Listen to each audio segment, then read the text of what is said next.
गांव के एक छोर पर रमेश नाम का एक ईमानदार किसान रहता था। वह मेहनती था, लेकिन इस साल बारिश कम होने की वजह से उसकी फसल खराब हो गई थी।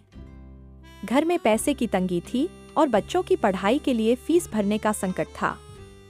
रमेश दिन रात इसी सोच में रहता कि अब आगे क्या करें। एक दिन बाजार से लौटते वक्त रमेश को रास्ते में एक भारी थैला मिला। जब उसने थैला खोला तो उसकी आंखें चौंधिया गईं।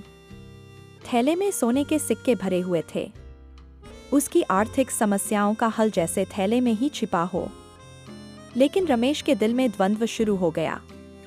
क्या मुझे ये सिक्के घर ले जाने चाहिए? वह खुद से पूछने लगा। इनसे मेरे बच्चों का भविष्य बन सकता है, लेकिन यह चोरी कहलाएगी।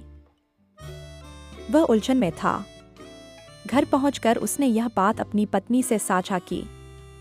पत्नी ने भी उसे सही रास्ता चुनने की सलाह दी। उसने कहा, जो हमारा नहीं है उसे रखना पाप है। ईमानदारी ही हमारी सबसे बड़ी पूंजी है। अगले दिन रमेश थैला लेकर गांव के सरपंच के पास गया। सरपंच ने रमेश की बात सुनकर कहा, हम इसकी असली मालिक को ढूंढने के लिए गांव में घोषणा करवाएंगे।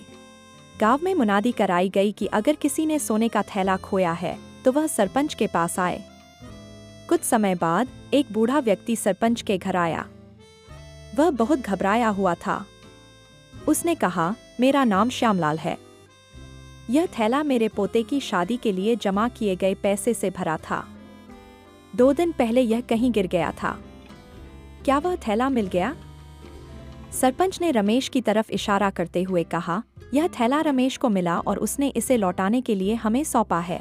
श्यामलाल की आंखों में आंसू आ गए। उसने रमेश के हाथ पकड़कर कहा, तुमने मेरी उम्मीद लौटा दी।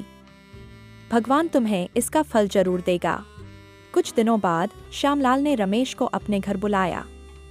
उसने कहा, तुम्हारी ईमानदारी ने मुझे बहुत प्रभावित किया है। यह थोड़ी सी जमीन मैं तुम्हें उपहार में देता हूँ। अब तुम अपनी खेती फिर से शुरू कर सकते हो। रमेश और उसका परिवार खुशी से झूम उठा। अब उनकी जिंदगी बदल गई थी। रमेश ने उस जमीन पर मेहनत करके फसल उगाई और अपनी मेहनत और ईमानदारी के बल पर एक खुशहाल जीवन जीने लगा।